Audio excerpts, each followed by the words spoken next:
नमस्कार, बाजार अगले हफ्ते में आप सभी का स्वागत है। मैं हूं स्वाति रायना। बताएंगे बाजार में आज का पूरा एक्शन, साथ ही सोमवार के लिए स्ट्रैटेजी और शेयरों में कमाई के शानदार मौके भी। आप भी पूछ सकते हैं सवाल। नंबर नोट कर लीजिए 02223001634 या फिर आप हमें 02223001635 पर कॉल करें। फेसबुक पर @ZEE बिजनेस ऑनलाइन और ट्विटर पर @ZEE बिजनेस अपने सवाल भेजें #बाजार आज और कल लिखकर। और सोमवार की तैयारी कराएंगे खास एक्सपर्ट। परिचय करा देते हैं सेठी फिनमार्ट के एमडी विकास सेठी। विकास जी, स्वागत करते हैं आपका आज के शो में। और जी बिजनेस रिसर्च टीम से मेरे सहयोगी कुशल गुप्ता से समझेंगे शुक्रवार के बाजार में क्या रहा खास। सबसे पहले बाजार पर एक निगाह डाल लेते हैं। शुक्रवार को जून सीरीज की शानदार शुरुआत हमने देखी। कारोबार के अंत में सेंसेक्स 600 अंकों से ज्यादा उछलकर 62,500 के ऊपर बंद हुआ, तो वहीं निफ्टी करीब पौने 200 अंक चढ़कर 18,499 के लेवल पर क्लोज हुआ। बैंक निफ्टी 337 अंकों की बढ़त के साथ 44,000 के ऊपर आज हुआ बंद। आईटी, एफएमसीजी, सरकारी बैंक और मेट्रो शेयरों ने आज बाजार का साथ निभाया।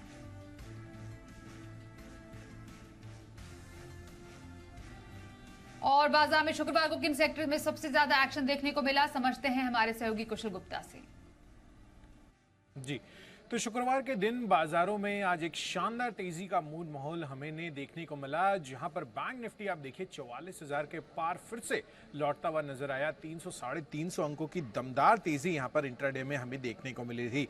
जहां तक निफ्टी का सवाल है, यहां पर भी काफी शानदार तेजी रही। ऑलमोस्ट 0.9% के गेन से यहां पर भी आते हुए नजर आ रहे थे। और निफ्टी से अगर आप बात करें तो जो सबसे बड़े कंट्रीब्यूटर रहे सन फार्मा, अनुमान से बेहतर नंबर्स इनके आते हुए दिखे थे और इसी वजह से 3% के गेन्स यहां पर रहे। साथ ही हिंडाल्को, डेविस लैब, एचयूएल जैसे स्टॉक्स पर भी 2% से ज्यादा की तेजी हमें आती हुई नजर आई। लेकिन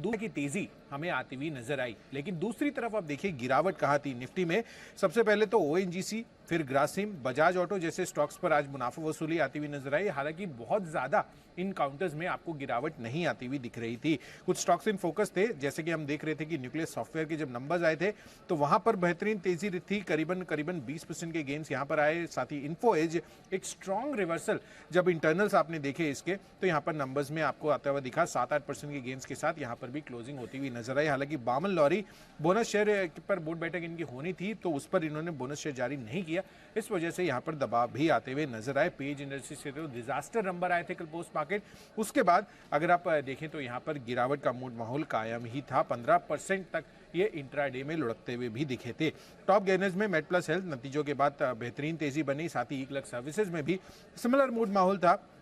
जी एंटरटेनमेंट बड़े फोकस में था, करीबन 6-6.5% के गेंस के साथ यहां पर भी आज क्लोजिंग होती हुई नजर आ रही थी। बट टॉप लूजर्स में star health, EIL, Prestige stage जैसे स्टॉक शामिल थे, जहां पर 4.5 से 8.5% तक का डीप कट हमें आज देखने को मिल रहा था। अब नए हफ्ते की जो शुरुआत होगी वो कैसी होगी, इस पर देखना काफी अहम होगा कि सोमवार को जब हम लौटेंगे तो बाजारों की चाल किस तरह से रहती है। तो बाजार का आज कारोबार हमने समझा कुशल से। अब विकास जी, जून सीरीज की तो काफी शानदार शुरुआत हुई है, क्या समझे इससे? बिल्कुल स्वाति, इससे अच्छी शुरुआत हो ही नहीं सकती थी। जून सीरीज की बहुत ही दमदार तेजी आज हमने देखी, बोथ निफ्टी और बैंक निफ्टी दोनों में। बैंक निफ्टी तो अपने लाइफ टाइम हाई से कुछ सिर्फ 100 पॉइंट के आसपास ही रह गया है और मुझे लगता है अगले वीक शुरुआत में ही लाइफ टाइम हाई लग जाएंगे बैंक निफ्टी में। और निफ्टी भी अब ज़्यादा दूर नहीं है, करीबन 400 पॉइंट के आसपास, 18,500 के आसपास अपन बंद हुए हैं, तो 350-400 पॉइंट की दूरी है। मुझे लगता है इस सीरीज में डेफिनेटली वो आ जाना चाहिए। बाकी आज के बाजार में खास बात रही, एक तो रिलायंस ने बहुत ही जबरदस्त तेजी के कारण रिलायंस ने निफ्टी को लीड किया। इसके अलावा इन्फोसिस, फिर एचयूएल, आईटीसी, हिंडाल्को, ये सब स्टॉक्स ने अच्छा किया। मतलब mainly IT, FMCG, PSU bank, इन सब ने अच्छा किया, तो बाजार में एक शानदार तेजी देखने को मिली। और आज जब हम बात कर रहे हैं तो यूएस के मार्केट भी थोड़े ऊपर खुले हैं। वहां पे भी ऐसे माना जा रहा है कि जो डेट सेलिंग को लेके जो एक इम्पास बना हुआ है उसका कुछ रिजोल्यूशन होना चाहिए। अगर वो आ जाता है तो डेफिनेटली एक अच्छी तेजी होगी। हालांकि सोमवार को यूएस के बाजार तो बंद रहेंगे because of memorial day holiday, but हमारे यहाँ बाजार चालू है। मुझे लगता है we should be in the bullish zone और ट्रेडर्स के लिए यही सलाह रहेगी, इन्वेस्टर्स के लिए यही सलाह रहेगी कि अपनी तेजी की पोजीशन को बरकरार रखें और बाजार में खरीदारी करने के मौके ढूंढें अच्छी क्वालिटी के स्टॉक्स में। जी, और पोजिशनल ट्रेड कौन से स्टॉक में रखने की सलाह रहेगी आपकी विकास जी? बिल्कुल स्वाति, अगर किसी को पोजिशनल ट्रेड लेना हो तो मुझे लगता है करंट लेवल्स पे ओरिएंट पेपर को खरीदना चाहिए, जो आज 42-43 के लेवल पे बंद हुआ। एक बहुत ही दमदार कंपनी है, जो कि राइटिंग और प्रिंटिंग पेपर, इसके 50% रेवेन्यू वहाँ से आते हैं और बाकी के 50% आते हैं टिश्यू पेपर से। और टिश्यू पेपर में भारत की एक लीडिंग सबसे बड़ी कंपनी है, 17% का मार्केट शेयर है और भारत से जो टिश्यू पेपर एक्सपोर्ट होता है उसका 44% ये कंपनी करती है। बाकी इस बार के जो नतीजे हैं बहुत ही दमदार नतीजे थे। 50 करोड़ के करीब का पैट था, टू बी प्रिसाइज 49 करोड़ का, 49 करोड़ का मार्च तिमाही में पैट आया, जो कि पिछले साल 2 करोड़ का नुकसान था। उसके बाद हमने स्टॉक में एक अच्छी तेजी देखी, it went up two levels of 48 और वहां से फिर थोड़ा करेक्शन हुआ। प्रॉफिट बुकिंग आती है, जो एंटिसिपेट कर रहे थे अच्छे नतीजे आएंगे, उन्होंने प्रॉफिट बुकिंग करी है। ये जो लेवल्स है यहाँ पे डाउनसाइड रिस्क बहुत ही कम लगती है। बाकी इस स्टॉक में वैल्यूएशन बहुत ही सस्ते हैं, बिकॉज ये सीके बिरला ग्रुप की कंपनी है, जो कि उनकी अदर ग्रुप कंपनी जैसे Hyderabad industries limited, UltraTech cement, century textiles में काफ़ी अच्छी होल्डिंग रखती है, जिसकी मार्केट कैप अराउंड 550 करोड़ है, जबकि कंपनी की खुद की मार्केट कैप आज सिर्फ 900 करोड़ है। तो इस तरह की डीप वैल्यू है, मुझे लगता है इस स्टॉक को बिल्कुल खरीदना चाहिए। यहाँ पे 50 रुपए के मेरे इसमें पोजिशनल टारगेट है और 39 का स्टॉप लॉस रखना। ओरिएंट पेपर में पोजिशनल ट्रेड रखने की सलाह विकास जी दे रहे हैं। और लॉन्ग टर्म के लिए कौन सा स्टॉक आपकी पसंद है? बिल्कुल स्वाति, लॉन्ग टर्म के लिए मुझे करंट लेवल्स पे सीडीएसएल अच्छा लगता है, जो आज 986 के लेवल पे बंद हुआ। एक बहुत ही जबरदस्त कंपनी है, भारत में 2 ही डिपॉजिटरी है, सीडीएसएल और एनएसडीएल, उसमें ये अमंग द 2 सबसे बड़ी डिपॉजिटरी है। बाकी जिस तरीके से हम देख रहे हैं नए डीमेट अकाउंट्स खुलते हैं, अभी पिछले 2-3 सालों में तो जबरदस्त खुले हैं और आगे भी मुझे लगता है जिस तरह से अब भारत में भी सेविंग्स का फाइनेंशियलाइजेशन या डिजिटाइजेशन हो रहा है, मुझे लगता है ये डीमेट अकाउंट्स और खुलेंगे। फिर सरकार ने भी और कई सारे इंस्ट्रूमेंट्स, मतलब अदर देन शेयर्स, आज डेट इंस्ट्रूमेंट्स है, इंश्योरेंस है, सबको डीमेट करने का जो एक सरकार का फोकस है, तो उसका एक बड़ा फायदा इस कंपनी को होगा। फिर इनकी एक सब्सिडरी है सीडीएसएल वेंचर्स, जो केवाईसी रजिस्ट्रेशन का काम करती है, उस सेगमेंट में वो भी एक लीडर है, अराउंड 30% मार्केट शेयर उनका है। बहुत ही बड़ी ग्रोथ अपॉर्चुनिटी इस स्टॉक के सामने नजर आती है। स्टॉक अपने हाइट से अच्छा खासा करेक्ट होया हुआ है, दमदार बिजनेस है, very solid operating profit margins. मुझे लगता है इस स्टॉक को बिल्कुल करंट लेवल्स पे खरीदना चाहिए। मेरा इसमें 9 से 12 महीने का टारगेट है 1200 रुपए। लॉन्ग टर्म के लिए सीडीएसएल में खरीदारी की सलाह विकास सेठी दे रहे हैं। पहले कॉलर से बात करते हैं, हमारे साथ कोलकाता से पवन शर्मा है। नमस्कार, बताइए कौन से स्टॉक पर सवाल है आपका? नमस्कार मैम, मेरे सवाल को लेने के लिए बहुत बहुत धन्यवाद। मेरे पास IRB इंफ्रा है, आपके 30 रुपए 15 पैसे के भाव पे 500, और दूसरा मेरे पास है RBL बैंक, वो आपका है 162 रुपए के भाव पे 50 है। तो क्या करूं, मैं ये राय चाहता हूँ। मैं लॉन्ग रख सकता हूँ अगर रहना पड़ा तो। ओके, लॉन्ग टर्म का नजरिया IRB इंफ्रा और RBL बैंक दोनों पर रख रहे हैं सर। दोनों स्टॉक्स पर एक एक करके राय लेना चाहेंगे। इनकी खरीद के हिसाब से आपको स्ट्रैटेजी क्या लग रही है, क्या अपनाएंगे? बिल्कुल, देखिए स्वाति, पवन शर्मा जी को मेरी सलाह रहेगी, एक तो जहाँ तक IRB का सवाल है, एक बहुत ही दमदार क्वालिटी की इंफ्रास्ट्रक्चर स्पेस की कंपनी है। हालांकि स्टॉक अभी थोड़े दिन में थोड़ा करेक्शन हुआ है और इन्होंने थोड़े ऊंचे लेवल्स पे लिया तो नुकसान में है, बट चूंकि इनका नजरिया लंबी अवधि का है, मुझे लगता है कुछ घबराने की जरूरत नहीं। इस स्टॉक में बने रहने की सलाह है। आने वाले क्वार्टर्स, आने वाले सालों में अच्छे रिटर्न्स इसमें बनेंगे। बाकी जहां तक RBL बैंक का सवाल है, मुझे लगता है this would not be the bank which I would prefer from a long term perspective. Trading, चूंकि अभी बैंकिंग सेक्टर अच्छा कर रहा है, ये स्टॉक भी अच्छा कर रहा है, but with in the space बहुत सारे इससे अच्छी क्वालिटी के बैंक्स हैं। तो चूंकि इनका लंबी अवधि का नजरिया, और अगर इनको प्राइवेट बैंक में, छोटे साइज के बैंक में ही रहना है, तो I think he should get out of RBL bank, book his losses and switch to an IDFC first bank which I like at the current times. Okay, तो IDFC first bank कैसा share है इस space में जहां पर आप खरीदारी के मौके तलाश सकते हैं RBL बैंक के बदले?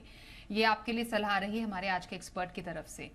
आइए अब आगे बढ़ते हैं और अगले कॉलर से बात करें। दिल्ली से रवि हमारे साथ हैं। नमस्कार, बताइए कौन सा स्टॉक है आपके पास? नमस्कार मैम, मेरे पास 3 कंपनी के शेयर हैं। फर्स्ट है बैंक ऑफ महाराष्ट्र, जिसके 700 शेयर है मैम, मेरे पास 29 पे काउंटर खरीद कर।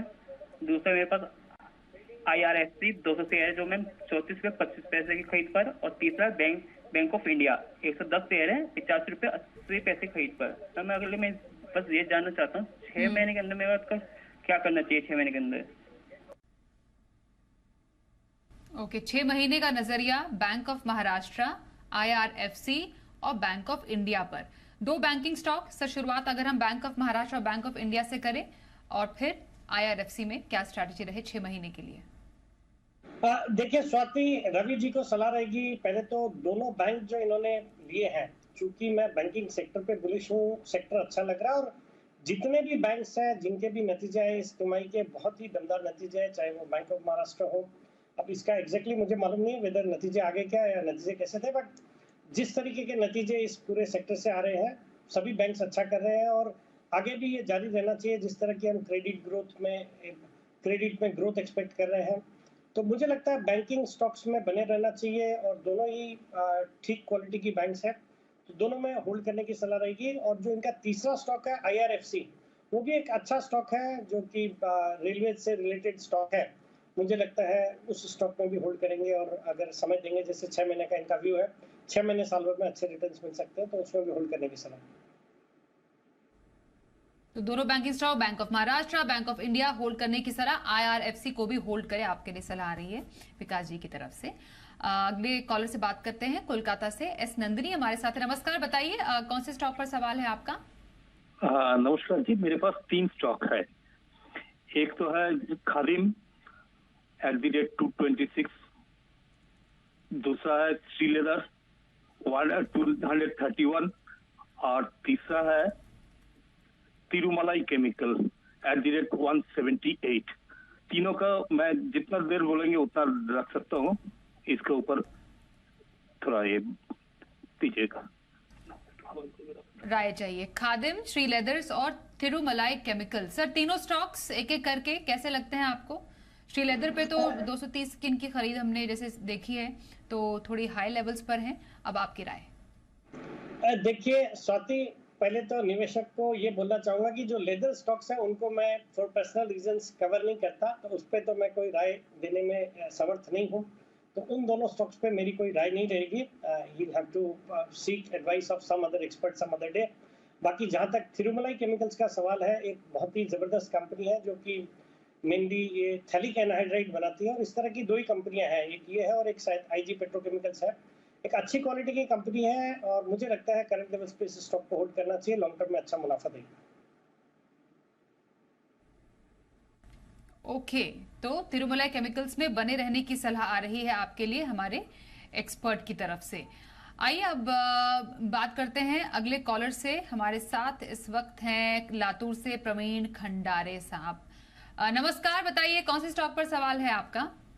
नमस्कार मैडम, मेरे पास 2 शेयर है। एक यूको बैंक का है 500 share on 29 rupees and south India bank है 315 रुपीज। ओके, कब तक का व्यू है आपका इन दोनों स्टॉक्स में? 1 साल भर के लिए रुक सकता हूँ। Okay, UCO bank, south Indian bank, again banking stocks में हमारे इन दर्शक का सवाल। सर क्या रहेगी बैंकिंग स्पेस इन दोनों स्टॉक्स पर, अब आपकी राय? देखिए स्वाति, प्रवीण जी को इन दोनों स्टॉक्स को होल्ड करने की सलाह रहेगी। जैसे मैंने थोड़ी देर पहले भी बताया, मेरा बैंकिंग सेक्टर पे फोकस बुलिश है और ये दोनों बैंकों के नतीजे बहुत ही दमदार थे इस तिमाही के, और उसके बाद हमने थोड़ी अपसाइड भी देखी बट बाद में थोड़ा करेक्ट हुआ। बट मुझे लगता है over the next few quarters these banks would continue to do well. इनके एसेट क्वालिटी में बहुत अच्छा सुधार देखा जा रहा है और अच्छी क्रेडिट ऑफटेक है और कासा रेशियो में भी इंप्रूवमेंट था इस क्वार्टर में, तो मुझे लगता है दोनों स्टॉक्स को होल्ड करना चाहिए।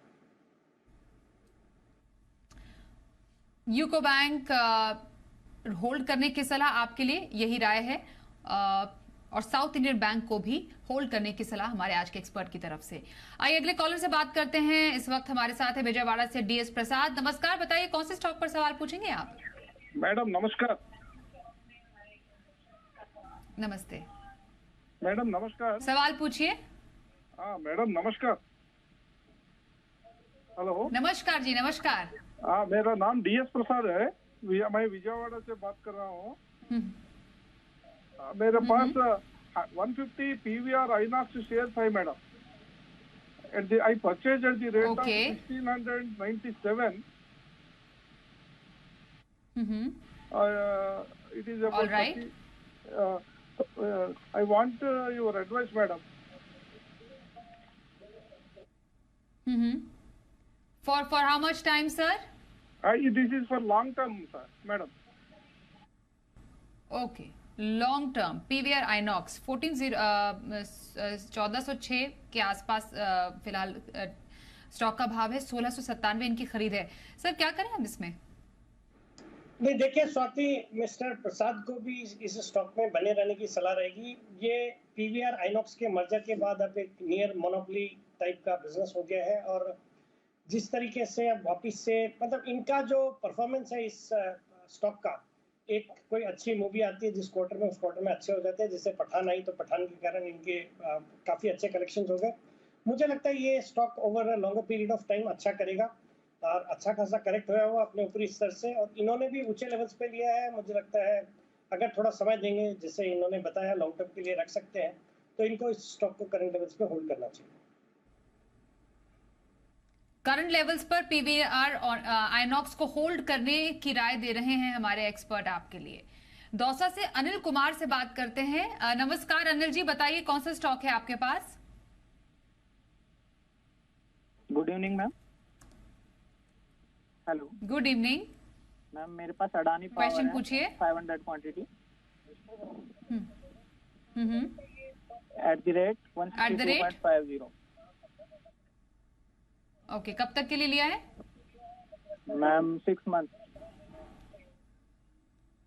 6 मंथ का नजरिया अदानी पावर पर 47,000 के मुनाफे पर है सर। अदानी पावर में अभी अब आगे क्या स्ट्रैटेजी रखी है?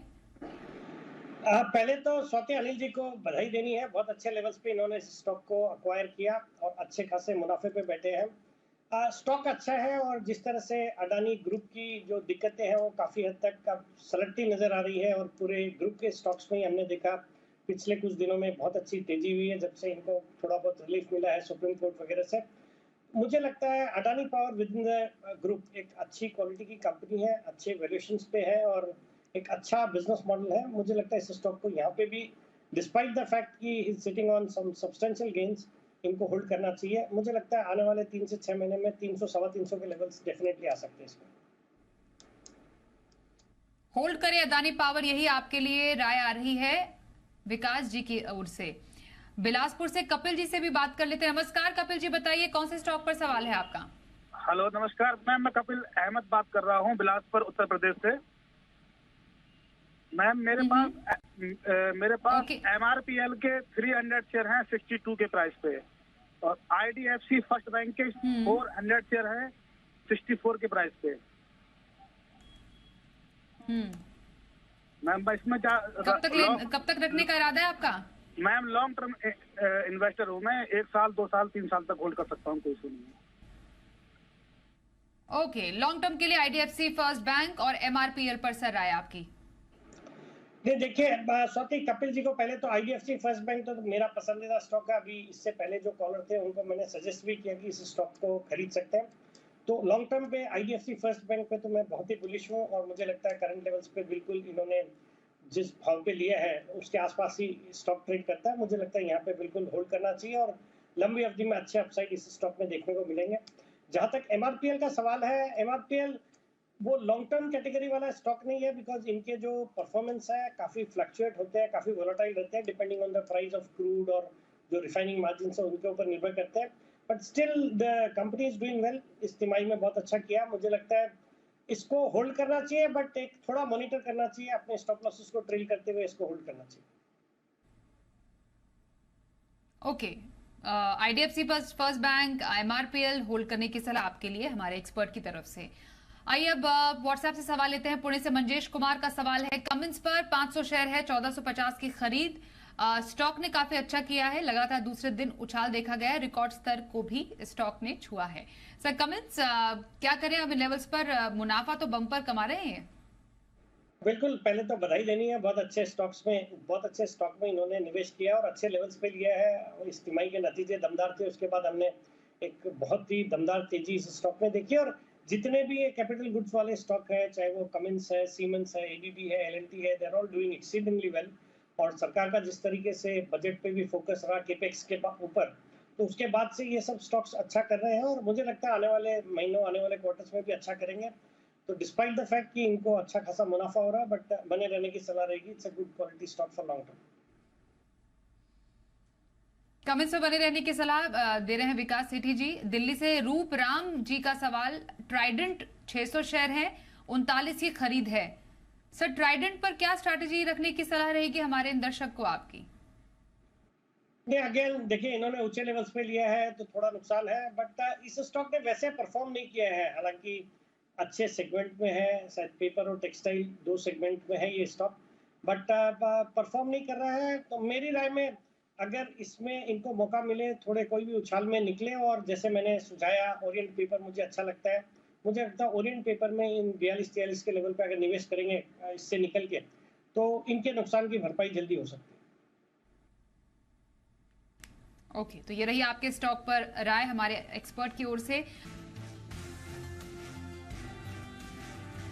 और आइए अब ऑप्शन स्ट्रैटेजी सोमवार के लिए जानते हैं। हमारे साथ मोतीलाल ओसवाल के चंदन तापड़िया है। चंदन जी, स्वागत करते हैं। सोमवार के बाजार में कहां पर आपको मौके नजर आ रहे हैं? जी नमस्कार। देखिए, आज बाजार में शानदार एक रंगत देखने को मिली थी और तेजी का माहौल वापस बना है पिछले लगभग 15-16 दिनों के कंसोलिडेशन के बाद। तो मोमेंटम बरकरार रहना चाहिए। हमारा मानना है कि 18,200 का एक मेजर सपोर्ट रहेगा। उस सपोर्ट से कोई भी हल्के फुल्के डिप आते हैं तो खरीदारी की सलाह रहेगी। और अब बाजार कहीं ना कहीं 18,888 के न्यू लाइफ टाइम हाई के लिए तैयार हो रहा है। तो ट्रेडिंग सेटअप की बात करें, पहला ट्रेड हम ढूंढेंगे रिलायंस पे। रिलायंस की 2540 की कॉल लेने की सलाह रहेगी। ये कॉल अभी लगभग 40 रुपए के आसपास चल रही है जब मैं देख रहा हूँ। यहाँ पे आपको 25 रुपए का सपोर्ट लगाना पड़ेगा, ऊपर में 70 रुपए के टारगेट के लिए। तो पहला ट्रेड रहेगा रिलायंस, जहाँ पे कंसोलिडेशन ब्रेकआउट हुआ है, मूविंग एवरेज से सपोर्ट के साथ अपटिक देखने को मिले। यहाँ पे आपको लगभग 2560-2580 के लेवल बनेंगे और उसी को ध्यान में रखते हुए 2540 की कॉल को हम खरीदारी की सलाह दे रहे हैं। दूसरा रहेगा आईडीएफसी फर्स्ट बैंक और आईडीएफसी लिमिटेड में से। तो मैं आईडीएफसी लिमिटेड की बात कर लेता हूँ। यहाँ पे काफी अच्छा प्राइस एक्शन देखने को मिला है। टेक्निकली देखिए तो यहाँ पे पोल एंड फ्लेग का ब्रेकआउट बना है। डिसाइसिवली 93-94 का लेवल यहाँ पे निकला है और कहीं ना कहीं अब 100-103 की तरफ ये स्टॉक बढ़ रहा है। तो आईडीएफसी का 95 का कॉल लेने की सलाह रहेगी। 3 रुपए के आसपास ये बंद हुआ है। 1 रुपए 50 पैसे का सपोर्ट रहेगा, ऊपर में 5.5 से 6 रुपए तक के टारगेट इस आईडीएफसी के 95 के कॉल में बन सकते हैं। धन्यवाद चंदन जी, सोमवार के बाजार पर ऑप्शन स्ट्रैटेजी के लिए। और सोमवार के बाजार में विकास जी, आपको कहां पर मौके नजर आ रहे हैं? बिल्कुल स्वाति, मंडे के लिए मेरी खरीदारी करने की सलाह रहेगी गोदरेज इंडस्ट्रीज में, जो आज 485 के लेवल पे बंद हुआ है। मेरा एक पसंदीदा स्टॉक रहा है, निचले लेवल्स पे कई बार रिकमेंड किया है। एक बहुत ही दमदार कंपनी है जो कि mainly oleochemicals, surfactants, chemicals, animal feed और क्रॉप प्रोटेक्शन, इन तरह के कारोबार में है। 30% से ज़्यादा के रेवेन्यूज इनके एक्सपोर्ट से आते हैं। हाल ही में तिमाही नतीजे आए, नतीजे अच्छे थे। वैल्यूएशन के लिहाज से बहुत ही सस्ता है। ये तो हो गया कोर बिजनेस की बात, बट इसके अलावा कंपनी अपनी जो ये गोदरेज ग्रुप की होल्डिंग कंपनी है, जो कि गोदरेज ग्रुप की बाकी कंपनियां जैसे गोदरेज कंज्यूमर, उसमें अराउंड 23-24% स्टेक ओन करती है। गोदरेज प्रॉपर्टीज में 47%, गोदरेज एग्रोवेट में 64.9%। और ये जो होल्डिंग है इनकी, इसकी वैल्यू आ रही है अराउंड 50,000 करोड़, जबकि इस कंपनी की खुद की मार्केट कैप आज सिर्फ 16,000 करोड़ के आसपास ही है। तो इतने डीप डिस्काउंट में ये स्टॉक चलता है। तो मुझे लगता है ये स्टॉक आज भी अच्छे मोमेंटम में था। टुवर्ड्स क्लोज इसमें एक अच्छी खासी बाइंग देखने को मिली। मुझे लगता है मंडे को वो कंटिन्यू रहनी चाहिए। तो यहाँ पे खरीदारी करने की सलाह है और मेरा इसमें मंडे के लिए टारगेट रहेगा 505 रुपए का। स्टॉप लॉस रखना है 475 रुपए। गोदरेज इंडस्ट्रीज सोमवार की खरीदारी के लिए पसंदीदा स्टॉक विकास जी का। धन्यवाद सर, हमारे साथ शो में शामिल होने के लिए। कार्यक्रम में बस इतना ही। वक्त एक ब्रेक का हो गया है। देखते रहिए जी बिजनेस।